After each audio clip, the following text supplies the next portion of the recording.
Those big pallets in there, they describe them about the size of a truck.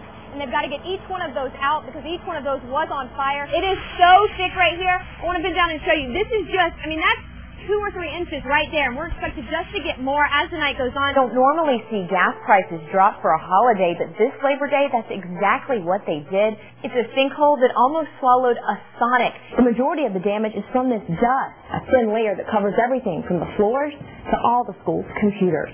I want to recap the breaking news we've been following here all night. Emergency crews are on the scene of a train derailment. Fort Gordon officials admit this situation could have been much more serious. Aiken County investigators are one step closer to solving a double murder case. Back live now outside Augusta National. And if you are looking to book a hotel room, you better act fast because most of them are booked solid through next week. We'll be trying to see who can raise the most money, so come see the both of them. Come see me. It's going to be fun. We're excited. I'm sorry that I'm going to be so messy on TV right now, but you just can't help it. These are some pictures of Danny as he was growing up. Barbara Gross's home is filled with pictures. Some are easier to look at than others. To be perfectly honest, when the phone rang and it was MCG, I thought they were calling me to tell me they had found him dead somewhere and they wanted me to come identify the body. It's the phone call where Barbara found out her 36-year-old son, Danny Accord, was critically injured in a meth lab explosion at a friend's house. As far as I know, he's blind in both his eyes, and he could still lose his arm, he could still lose his ears. Every month we're starting to deal with this problem more and more. That was actually the first explosion of that size that we had ever seen before of a meth lab. Since meth took over, it's like it just stole his soul. He wasn't the same at all. The pictures tell the story. Here's Danny before he was addicted to meth. Flash forward a few years.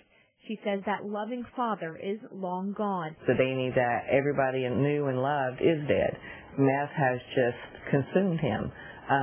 It took him and it turned him into somebody that none of us know. Even if her son lives through the burns that cover his body, Barbara says he'll never be the same. It's a death sentence. From the first time, it's a death sentence. It steals you. It steals the person and leaves you with a shell. Meth, quit or die. That's your choice. It's not your conventional job interview, but store employees say this man came in Tuesday asking for a job application. When they told him they weren't hiring, he doesn't take it so well. Everything kind of builds up, and sometimes people just end up snapping on the littlest things. You can see the man ransacking the store, knocking over shelves full of food. I know times are rough and tough, but to lose your mind over because they wouldn't hire you, and then, I don't know, it's just kind of funny to me. Funny to some, but serious to others. Store owners say the damage will cost them a couple $1,000. Just everybody loses in the long run, I think. About 6 people were inside the store at the time. All of them go running for the door. Well, it's a good thing they didn't have a gun or didn't hurt anybody else. Now investigators want to know who he is. Hopefully the guy, if they do find him, hopefully he gets some help for whatever issues he's got, or, and maybe this might be the turnaround point for him, too. They got a good view of him. I was just like, it shouldn't be too hard to find. Another example of you never know when you're on camera. Every year on December 7th, retired Marine Quentin Shivers does 2 things. He celebrates his birthday and remembers the day he turned 21. The morning bombs rained down on Pearl Harbor. Never and then, I hear a rumble. Quentin was on duty at the Navy submarine base and went running to the roof. And there's an airplane way up in the air on fire, just spiraling down. I thought that was what everything was about, just that one airplane. Standing about a quarter of a mile from Battleship Row, Quentin had a front row seat. They were dropping torpedoes where I was, and you could look at them, swoop down, drop a torpedo, and you could see that the battleship where it was going in a few minutes, just a big plume of water and a big explosion. There wasn't really anything I could do but watch. It was hard to take in that World War II had started right outside the one. You could look out and you see the bomb when it came out of the airplane, then it would disappear. You didn't know what it was going to come out on top of your head or close by, a half mile away. I wasn't scared. I was excited because I was just 21 years old. I didn't have sense enough to realize what was happening. The now 90-year-old remembers the rescue attempts in the half-sunk USS Oklahoma going late into the night. They would listen, see if you could hear anybody attacking. It was trapped. You could see boats, small boats going up picking up the wounded and the dead and the dying out in the water. The Arizona When it turned over, it was full of men. They couldn't get out. And just a big old coffin, and they were still alive. December 7th, 1941, a day that will live in infamy, as the day, Quentin says, changed the world forever. It was supposed to be a fun family game of catch until the sound of brakes in the night changed their lives forever. It could be your child. It could be your grandchild. Investigators say 2-year-old James Binky Bright darted into the street after a football. The driver says she saw a shadow and then heard a thud. The car hit him and drug him up underneath and drug him and then threw him out the back. I just try to get him to breathe for breath.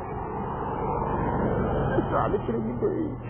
Binky was taken off life support on Wednesday. I just felt like he was just going to open his eyes and grab me, but his grandmother says she felt him die in her arms that night. I do know that his soul rests in my arms, and I'm about to say it's a grandbaby.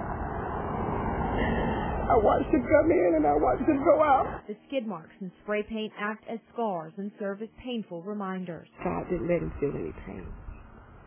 We saw the pain, but he didn't feel any pain. He means so much to me. He's so special.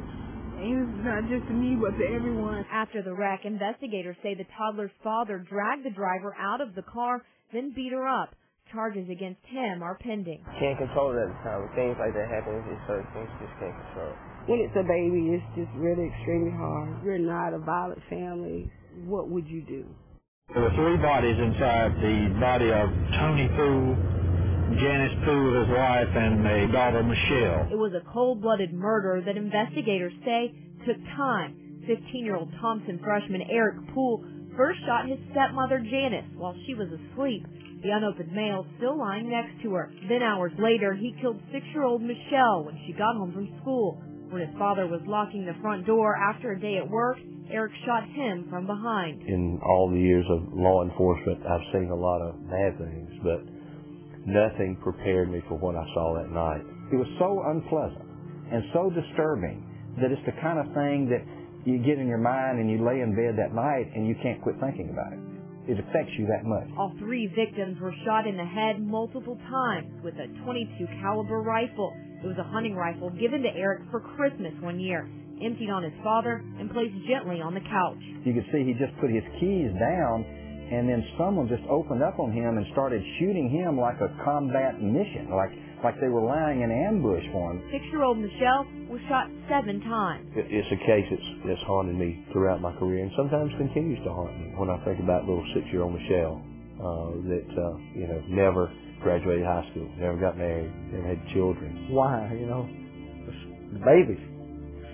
The mom and dad's bad enough. Well, why kill her? To see a little 6-year-old laying in the floor, blonde hair, but just matted and stained with her own blood. You keep going, why would anyone do this to this family? It's a question to this day people are still asking. When I got to the door, I saw that the glass was broken. Fred Wyndham found his brother-in-law's body 2 days after investigators say Eric shot them. First thing I thought of was burglary, because they were gone. The car was gone, and no lights on. At first, everyone was worried about Eric and his safety. But then when news of a recent school suspension hit, he became a prime suspect. After killing his family, Eric spent the weekend with friends and was taken into custody outside of Atlanta, driving his father's car. My problem was with him, he never showed any remorse whatsoever. It never like it bothered him. He was going around telling people things like, I've killed 3 people, I can kill 1 more. Eric eventually pleaded guilty to murder and was given 3 life sentences.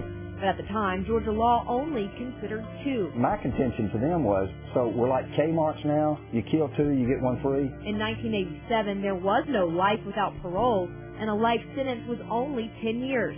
Today, it's 30. The law when Eric Poole was sentenced was simply 10 plus 10. This case and other cases like this is what ultimately led to life without parole. This March, after serving 23 years and 32 days behind bars, Eric went before a parole board and was released. This picture taken that day. He was supposed to pay for life.